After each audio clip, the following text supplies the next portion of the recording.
하나님의 은혜가 함께하는 귀한 시간이 되기를 소망합니다. 할렐루야. 오늘도 하나님께서 우리와 함께 하신 걸 믿고 감사를 드립니다.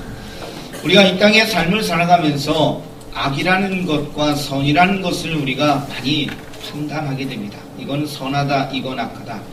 어떤 세상적인 범주를 가리켜 이야기할 수도 있고요. 아니면 문헌에, 헌법에 기록된 것을 통해서 선과 악을 이야기하기도 하고 도덕적인 규범을 통해서도 이야기합니다. 물론 성경을 통해서도 선한 것과 악한 것이 구분되어져 있습니다. 그런데 사람들은 보편적으로 그렇게 생각합니다. 선한 것이 이겨야 됩니다. 악한 것이 망해되고 멸해야 됩니다. 맞지요? 네. 우리가 원하는 세상은 선한 것이 이기는 세상이고 악한 것이 망하는 것이 원하는 것입니다. 권선징악이다라고도 이야기하면서 우리는 많은 규범 속에서 그렇게 배워왔고 그것이 정의다라고 이야기를 하고 있습니다. 그런데 그렇지 않은 경우가 있다라는 것이 우리의 삶 속에 벌어지는 상황이죠. 악이 오히려 이기기도 하고 악이 잘 되기도 합니다. 불의한 자가 부유해지기도 하고 오히려 정직한 자가 망하거나 정직한 자가 손해를 보거나 하는 경우들이 생기게 됩니다. 이거는 역사 모든 순간순간마다 과거나 현재나 아니 앞으로도 벌어질 이런 상황들은 있습니다. 성도 여러분, 이런 상황 속에 우리가 어떻게 해야 되고 어떻게 판단해야 되는지 우리가 오늘 말씀을 통해서 다시 한번 기억하길 원합니다. 우리가 로마서의 말씀을 수요일날 함께 나눕니다. 마태복음을 함께 1장부터 28장까지 나누었다가 이제 로마서의 말씀을 저희가 시작한 지 2주간이 되었고 이제 셋째 주간으로 맞이합니다. 로마서의 말씀을 시작하며 그런 말씀을 드렸습니다. 로마서를 통해서 어거스틴이 하나님의 은혜를 경험했고 루터가 종교개혁의 역사를 이루게 되었다. 그리고 그 말씀을 통해서 요한 웨슬레가 하나님의 거룩한 다시 은혜를 체험하면서 거룩한 하나님의 부름에 헌신을 했다. 그런 이야기들을 나누게 되었습니다. 로마서는 아주 귀한 말씀인데 특히 로마서 1장 17절이 의인은 믿음으로 말미암아 산다는 말씀이 주제된 말씀이고 그것을 설명하는 것이 로마서의 말씀이다라고 이야기를 드렸습니다. 그 로마서의 말씀이 오늘 읽은 하박국을 통해서 이야기가 되어지죠. 그래서 로마서의 말씀은 하박국의 이야기를 이해할 때 우리는 의인이 믿음으로 말미암아 산다라는 주님의 복음의 진리의 이야기를 이해할 수가 있습니다. 그래서 오늘은 이 하박국의 이야기를 통해서 우리가 함께 은혜를 나누고자 합니다. 하박국이 사는 시대에 북왕국 이스라엘은 망했습니다. 아수리에서 BC 722년에 망하고 남왕국 이 유다 속에 있었던 사람이 오늘 하박국입니다. 북쪽이나 남쪽이나 정도의 차이는 있지만 동일하게 하나님 보시기에 악이 계셨는데 하나님 보시기에는 악은 두 가지입니다. 하나는 우상 숭배고 하나는 사회적인 악입니다. 하나님은 우상 숭배를 싫어하십니다. 그런데 이스라엘 백성들은 우상을 섬겼습니다. 가나안 땅에 들어갈 때 가나안의 7 족속을 다 멸하고 쫓아내라고 말씀했지만 저들이 믿음이 부족하고 또는 저들이 핑계가 있고 저들이 약해서 또한 여러 사정에 의해서 가나안의 7 족속을 다 내보내지 못하고 남겨뒀습니다. 그들과 공존하며 살다 보니까 가나안의 풍습을 따라 삽니다. 유목민들이었던 저들이 이제는 정착하여 농사도 짓고 살다 보니까 유목민의 하나님으로 생각했던 저들의 여호와 하나님이 이 땅에 정착하고 사는 바알과 아셀을 비롯한 우상들을 바라보게 되었고 결국 저들은 하나님의 우려대로 악한 우상들을 섬기면서 살게 되었죠. 하나님을 섬기는 듯 하다가 우상을 섬기고 이렇게 혼합적인 종교의 모습이 벌어지니까 하나님의 진노로 인하여 나라가 망하게 되었습니다. 그리고 또 사회적인 불의와 부도덕이 성행하게 되었지요. 우리가 성경 선지서의 말씀에 보면 그런 이야기도 있습니다. 신발 한 켤레로 사람을 사고 판다는 겁니다. 이게 인신매매인데요. 성경에는요, 성경의 선지서의 말씀을 통해서 사회적인 악이 어느 정도 있었느냐, 인신매매가 성행했다. 그런 이야기가 등장합니다. 뇌물을 주고 불의가 행해지는 시대, 그런 시대가 있었는데 그것이 북쪽 이스라엘이었고, 그래서 망했는데 남쪽 유다도 비슷한 상황이 전개가 됩니다. 이래서 하나님 앞에 하박국이 묻는 겁니다. 하박국이 바라볼 때 이것은 정의가 아닙니다. 왜냐하면 하나님은 공의 하나님이신데, 공의 하나님이 계시다면 하나님이 그냥 이 세상을 두지 않을 거예요. 악한 자가 일어나고 성인도 부유해지고, 오히려 하나님을 믿는 믿음의 신앙으로 열심히 살고자 하는 선한 자가, 하나님 말씀의 은혜 가운데 거하고자 하는 자가 부유해지지 못하고 오히려 가난해지고 여러 손해를 보기도 하고 악한 자의 세력에 의해서 눌림받는 세상이 되어가고 있습니다. 다시 말하면 사회 정의가 상실되고 불의가 행해지게 되었죠. 우상숭배도 문제인데 이 부패와 부정이 행해지는 세상을 바라보면서, 죄가 관영해지는 세상을 보면서 하나님 앞에 묻습니다. 하나님의 정의가 있다면, 하나님이 살아계시다면 지금 하나님이 이 땅 가운데 개입하셔서 악한 자를 멸하셔야 되지 않겠습니까? 왜 하나님을 침묵하고 계십니까? 이런 질문이 하박국의 이야기입니다. 하나님의 묵시의 말씀을 받아가면서 하나님 앞에 나간 그가 하나님 앞에 묻는 거예요. 왜 하나님은 침묵하고 계시냐라는 거예요.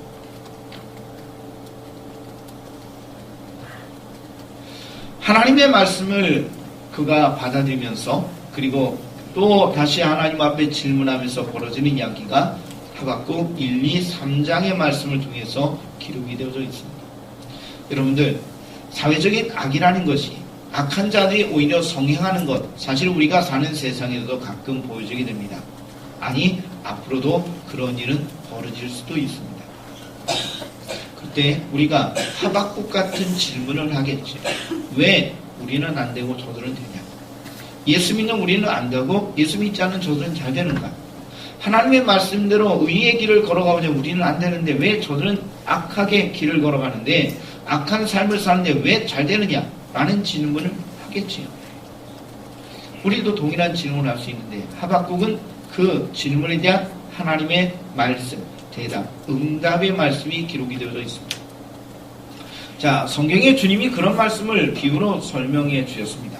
아버지가 농부신데, 아버지가 농장 주인이신데, 이 나무를 심었고 가꾸고 나서 해가 되어서 가을이 되었습니다. 그리고 나서 열매를 기다리게 됩니다. 여러분들, 우리가 나무를 심어요. 유실수를 심어요. 그러면 열매를 기대하는 것 있죠. 우리가 교회에도 여러 나무들이, 유실수들이 있는데 무화과, 여러분이 지난 여름에 잘 받으셨죠? 네, 대답하신 분은 새벽기도 나오신 거고, 대답 안 하신 분은 네, 그냥 멈추겠습니다. 성도 여러분, 우리가 무화과 나무도 있고 감나무도 있고 뭐 앵두도 있는데 앵두도 잘 따지는 것 같더라고요. 성도 여러분, 우리가 유실수들을 심게 되면 열매를 기대합니다. 물론 관상수들은 그냥 이쁘다 멋있다라고 하면 끝나겠지만, 유실수, 사과든 감이든 배든 대추든 우리가 나무를 심으면 열매를 기대합니다. 근데 열매가 없는 거예요. 저희가 작년에 경험했거든요. 가지치기를 아주 열심히 잘했더니 감나무에 꽃이 하나도 안 펴요. 진짜 하나도 없었어요. 꽃이 없으니까 열매가 하나도 없었죠. 그래가지고 올해 그냥 놔뒀더니 올해는 꽃이 엄청 많이 펴가지고 열매도 많이 맺혔는데 또 많이 떨어지기도 하더라고요. 성도 여러분, 열매가 없으면 실망합니다. 그래서 뭐라고요? 저 나무 없애버려라, 찍어버려라. 그때 주님이 이야기하죠. 참아달라. 내가 열심히 가꾸겠습니다. 한 해를 더 참아달라. 그게 주님의 마음이죠. 주님이 왜 심판하셔야 될 이 땅 가운데 심판하지 않느냐? 하나님이 지금 당장이라도 개입하셔서 하나님의 정의를 행하셔야 되는데 왜 하나님이 정의를 행하지 않느냐라는 이야기에 대한 해답은요, 주님이 참으시는 거예요. 주님이 참으시는 이유는 뭐라고요? 하나님께서 한 영혼이라도, 하나님 앞에 한 영혼이라도 더 돌아오기를 원하시는, 인내하시는, 참으시는 하나님의 사랑이다라는 얘기입니다. 우리가 돌아온 당자의 비유 너무나 잘 아는 이야기지만, 당자의 비유 속에 당자가 떠났습니다. 근데 아버지는요, 그 아들이 배은망덕하고 못된 아들이었지만, 악을 행한 아들이었지만 그 아들이 나에게 돌아올 것을 기대하고 기다리셨어요. 아버지는 거짓골로 돌아온 아들을 바라보고 뛰어가 부둥켜 안고 살아왔다는 이 아들을 인하여 눈물을 흘리며 그 아들을 아들의 지위로 세웠다라는 이야기를 우리가 기억하지 않습니까? 그게 하나님의 사랑이고 아버지의 마음을 통해서 주님이 이야기하신 것이죠. 자, 악한 세상 하나님이 지금 당장 개입하십니다. 그러면 이 땅에 또 노아의 홍수 같은 사건이 벌어집니다. 하나님이 지금 역시 이 땅이 악해요. 그러면 의인 10명이 없어 망했던 소돔과 고모라 땅처럼 지금 다 멸해져야 됩니다. 그게 하나님의 정의가 되겠죠. 그러나 하나님은 노아의 홍수를 통해서 세상을 멸하신 것을 너무 가슴 아프셨어요. 내가 다시는 물로 심판하지 않겠다면서 무지개를 통해서 그 징표를 우리에게 보여주었다라고 말씀하셨습니다. 하나님은요, 참으세요. 왜요? 한 영혼이라도 더 구원의 은혜 속에 들어옵니다. 악한 길을 걷은 그자가 하나님 앞에 회개하고 돌아오는 그 날을 소망하면서 아버지의 마음으로, 사랑의 마음으로 기다리시기 때문에 하나님의 정의가 행해지긴 하지만 더디온다는 이야기입니다. 거지와 부자의 이야기도 우리는 기억합니다. 그게 하나님의 심판을 이야기하는 것이죠. 부자는 이 땅을 살아가면서 많은 것을 누렸습니다. 부유하니까 자신이 하고 싶어하는 많은 것을 낳게 했죠. 며칠 전에 동영상을 보니까 일본의 결혼 문화를 이야기하는데, 어제 결혼식이 우리 성도님 있으셔서 여러분들 축하해 주셨죠. 저도 주례하면서 감사했는데, 축의금 분명히 하셨을 거예요. 얼마나 하셨는지 여쭙지 않습니다. 근데 일본에는 얼마나 하냐 그랬더니 5만 엔을 한다, 그렇게 얘기합니다. 5만 엔은 우리나라 돈으로 50만 원입니다. 별로 그렇게 감동이 없으시군요. 그 정도는 하시나 봐요. 네, 5만 원이 아니고 50만 원, 5만 엔은 50만 원입니다. 우리는 뭐 결혼식 하면 수백 명이 올 수도 있는데, 그들은 뭐 신랑 30명, 신부 측 30명, 한 60여 명 모여서 결혼식을 한다, 그렇게 이야기하니까 그분들이 모여서 야외에서 사진도 찍고 하니까 좋은 곳에 식당을 마련하는데 식사값만 3만 엔이랍니다. 3만 엔이니까 30만 원이에요. 네, 결혼식 식사가 30만 원입니다. 그러니까 50만 원은 축의금을 내야 된다. 그렇게 하면서 이제 5만 엔 50만 원을 축의금을 낸다. 그런 이야기를 동영상을 통해 봤습니다. 그걸 보고 야, 우리 아버지는 바르구나 라는 생각을 가졌습니다. 한번 여쭙게요. 30만 원짜리 식사해 보셨습니까? 기회가 되면 한번 해봅시다. 사실 우리가 식사하는데 어디 가서 보면 정말로 멋있고 예쁜 환경에서 맛있는 음식을 먹을 수 있어요. 그런데요, 가난한 사람은 그림의 떡이죠. 부자와 거지의 이야기는 그것을 이야기합니다. 거지와 부자의 결과를 통해서 그들이 어떻게 살아가는지를 우리가 유추하며 생각해 보게 되는데, 성경은 그들의 삶에 대해서 일단은 침묵하고 있죠. 그러나 결과를 통해 우리가 합니다. 부유하기 때문에 많은 것을 누렸어요. 그러나 그는 불의한 자였다는 거예요. 예수를 믿지 않았다는 것, 그가 불의하게 인생의 삶을 살았기 때문에 결국 그는 이 땅에서 많은 것을 누렸지만 그는 어디로 갔어요? 지옥의 불구덩이 속에 들어갔다라고 이야기합니다. 너무 뜨거우니까 거지에게 물 하나 찍어가지고 내 혀를 적셔달라고 그렇게 이야기하죠. 내 형제들이 있는데 내 형제들이 이 지옥에 들어올 때 않도록 저 거지를 보내가지고 저들이, 내 형제들이 하나님 앞에 나가서 죄 짓지 않고 돌아오기를 원합니다. 나는 지옥에 있지만 내 형제는 지옥에 가지 않았으면 좋겠습니다 라고 이야기하면서 간구하는 내용이 기록되어 있잖아요. 반대로 거지는 주인 집에서, 부자 집에서 떨어지는 그 부스러기 같은 음식을 먹고 살았는데, 그는 하나님이 기억하신 주를 믿는 자, 선한 자가 되어서 하나님 나라 가게 하신 줄 믿습니다. 그게 부자와 거지의 이야기를 통해 주님이 말씀하신 거죠. 주님의 심판의 때는 우리는 모릅니다. 그러나 우리가 살아가는 인생의 삶 속에서 하나님의 진노의 심판이 임할 수도 있지만, 그러나 결국 뭐예요? 하나님의 정의는 행해지는데 그것은 심판의 때에 행해지게 된다는 이야기입니다. 오히려 의롭게 살아가는 자가 가난한 자가 되어서 거지처럼 사는 모습이 혹 존재한다 할지라도 하나님의 때가 되면 의롭게 그를 세우셔서 천국으로 인도하시는 복된 모습이 있게 될 줄 믿습니다. 성도 여러분, 하나님의 심판, 하나님의 진노는 하나님이 오늘도 참으시고 참으시는 모습으로 기다려주시는 하나님의 사랑이고, 그러나 결정적인 순간이 되면 하나님이 반드시 치시겠다는 이야기가 심판의 하나님으로 나오는 것이 공의의 하나님이시다라고 이야기합니다. 하박국은 그 이야기를 들은 거예요. 그런데 하나님 앞에 또 이 하박국이 이야기합니다. 그런데 왜 하나님 하필이면 바벨론입니까? 남왕국 유다가 부패하니까 하나님이 이 나라를 치시겠다는 이야기입니다. 하나님의 때, 지금 기다리지만 하나님의 때가 되면 하나님이 치시겠다. 물론 우리가 과거의 사건으로 이야기하니까 BC 586년 바벨론 누부갓네살 왕에서 나라가 망하게 되었잖아요. 포로로 붙잡혀 갔잖아요. 그런 이야기를 우리가 알고 있는데 그 이전의 말씀이기 때문에 하박국이 주신 말씀은 하나님께서 이 바벨론이라는 나라를 통해서 남왕국 유다를 치시겠다라고 이야기합니다. 근데 이 하박국의 입장에서는 이해가 되지 않는 거예요. 하나님 왜 하필이면 바벨론입니까? 바벨론은 우리보다 더 악한 나라 아니에요. 저들은 하나님 아예 섬기지도 않고 저들은 강대국이랑 약속을 신멸하고 식민지 만들어가면서 불의를 행하는 나라 아닙니까? 왜 하필이면 왜 바벨론입니까? 라고 또 묻게 되는 겁니다.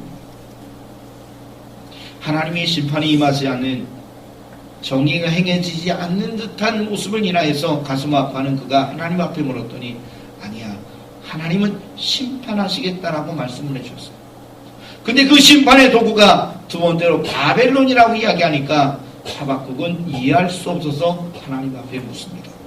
우리보다 더 악한 그들을 왜 사용하십니까? 이해가 되지 않습니다. 그때 하나님이 말씀을 해주시죠. 로마서 1장 17절에 있는 이야기가 하박국 2장 4절에 있습니다.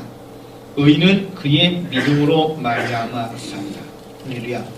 의인은 믿음으로 말미암아 사니라 라는 말씀을 하나님이 주셨습니다. 그 얘기예요. 바벨론 내가 사용하지만 그 바벨론도 망할 것이다. 왜냐하면 그들이 악하니까요.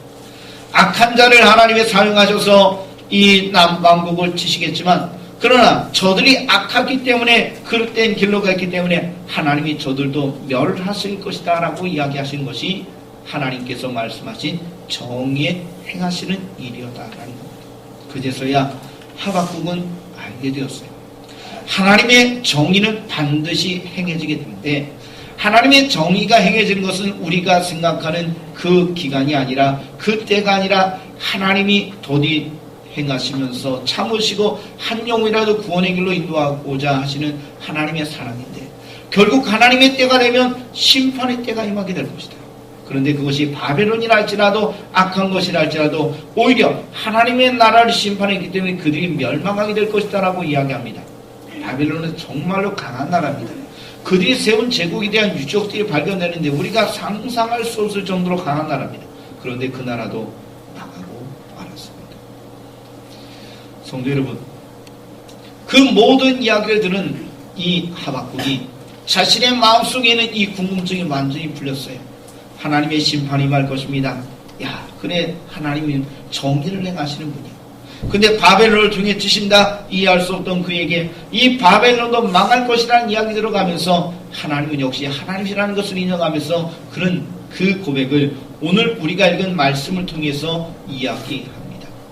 우리가 나무를 이야기했는데 이스라엘 사람들은 여기에 기록된 나무들을 흔히 볼 수가 있어요. 성경에 보니까 어떤 나무가 나와요? 무화과 나무와 포도나무와 감람나무가 나옵니다. 이것이 이스라엘 사람들이 아주 쉽게 볼 수 있는 나무들인데, 이런 나무들을 향하여 뭐라고요? 열매가 없어요. 열매가 없어요. 얼마나 가슴 아파요. 그런데 뭐라고요? 열매를 하나님이 주시지 않는다 할지라도 또 계속 봅니다. 밭에는 먹을 것이 없어요. 그런데 이것도 그가 고백합니다. 그리고 우리의 양도 없고 외양간에 소가 없어요. 그런데 여기에 또 그가 고백합니다. 난 여호와로 인하여 기뻐하고 즐거워할 것이다. 상황적인 이야기가 내 삶 속에 벌어진 이야기가 기뻐할 수 없는 거예요. 즐거워할 수 없는 거예요. 그런데 하나님이 나에게 함께 하시고 하나님의 의는 반드시 이루어질 것이고 그것을 믿는 믿음의 신앙으로 나가는 우리에게 하나님께서 은혜 베푸실 것을 기대하기에 그는 지금 내 상황 속에 기뻐하고 즐거워할 수 없는 상황, 열매가 없고 소출이 없고 먹을 것이 없고 양과 소가 없는 상황, 이 상황이라 할지라도 하나님이 반드시 내 삶 속에 역사하실 것을 믿고 기대하기 때문에 오늘 하박국은 하나님을 인하여 나는 기뻐합니다.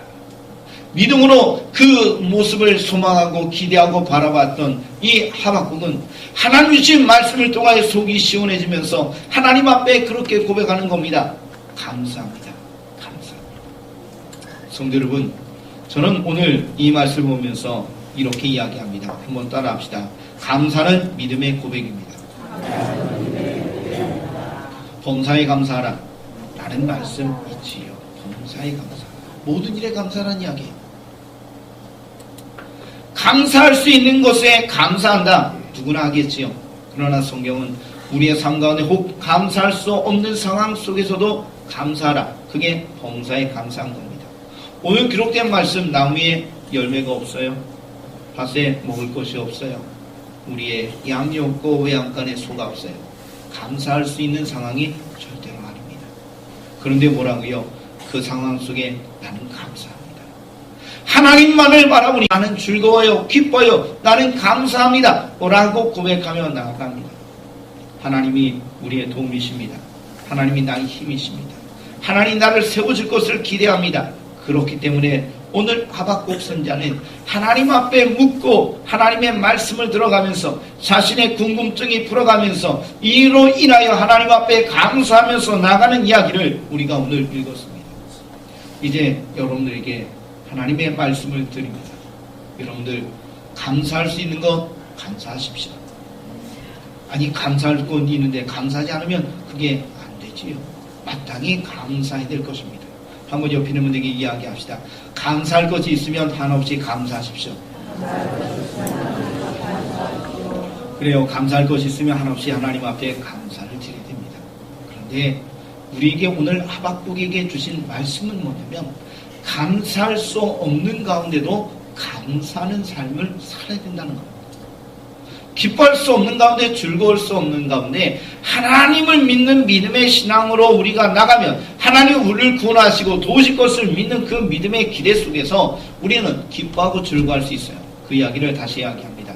기뻐할 수 없는 가운데 기뻐할 수 있는 인생이 되어야 합니다. 한번 옆에 있는 분에게 다시 한번 이야기해 봅시다. 감사할 수 없어도 감사합시다.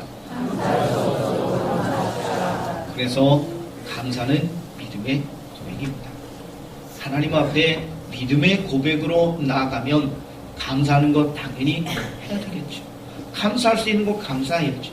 감사할 수 없는 가운데도 앞으로 하나님이 일하실 것을 기대합니다. 주님 오시는 그날 반드시 하나님의 정의를 행해질 것을 기대하기에 우리는 천국 소망하면서 하나님의 역사를 믿고 그래 속에는 감사하게 될 것입니다. 여러분들 감사 반대가 뭐라고요? 불평입니다. 우리에게 불평이 생기면 열매가 없음이 인하여 불평하는 거예요. 우리에게 불평이 없으면 밭에 먹을 것이 없어 불평하는 거예요. 우리에게 불평이 생기는 것은 우리의 양과 외양간에 소가 없어 불평하는 거예요. 안 되기 때문에 불평하는 거예요. 내가 아프기 때문에 불평하는 거예요. 내가 문제가 생기니까 불평하게 되는 거예요. 그런데 하나님을 믿는 믿음의 신앙으로 나가면 안 돼도 혹 아파도 문제가 생겨도 하나님께서 나와 함께 하시고 도우실 것을 믿기 때문에 기도하며 승리할 것을 소망하면서 감사할 수 있습니다. 오늘 이 자리에 계신 모든 성도에게 소망합니다. 여러분 감사하십시오. 감사는 믿음의 고백입니다. 하나님 앞에 평생 감사하시는 온 믿음의 성도가 되시고 특별히 다음 주일이 추수감사절로 함께 예배를 드리는데 이번 한 주간 감사가 무엇인지 여러분이 꼭 하나님 앞에 고백하실 수 있는 시간이 되어지기를 소망합니다. 숙제해드리겠습니다. 광고 시간에 다시 이야기했지만 주부에 끼워드렸지요. 감사한 것 꼭 찾아서 그 올해의 감사날에 기록해 보시고 하나님 앞에 영광 돌리시고 더 큰 감사의 은혜 속에 들어가실 수 있는 온 믿음의 성도 되시기를 간절히 축복합니다. 기도드리겠습니다. 주님의 은혜와 사랑이 우리에게 많이 감사를 드립니다. 하나님, 하박국은 도저히 이해할 수 없는 이 시대 상황 속에서 하나님께 묻습니다. 하나님은 반드시 심판하시는데 그때가 하나님의 때임을 이야기합니다. 왜 하필이면 바벨론입니까? 그래도 바벨론도 멸할 것이다 라고 이야기합니다. 그래서 의인은 믿음으로 말미암아 산다는 하나님의 진리의 말씀을 받아서 그는 기뻐할 수 없는 가운데 기뻐하고 그는 즐거워할 수 없는 가운데 즐거워하면서 나는 하나님만 있으면 됩니다. 하나님으로 말미암아 그는 하나님 앞에 영광 돌리며 감사하며 나아가게 됩니다. 머릿속에 우리도 하나님 앞에 기도하길 원합니다. 감사할 수 없는 상황에 감사할 수 있는 믿음의 고백이 되어지는 감사가 우리의 삶 가운데 평생토록 있게 하여 주옵소서. 예수님의 이름으로 기도드리옵나이다. 아멘.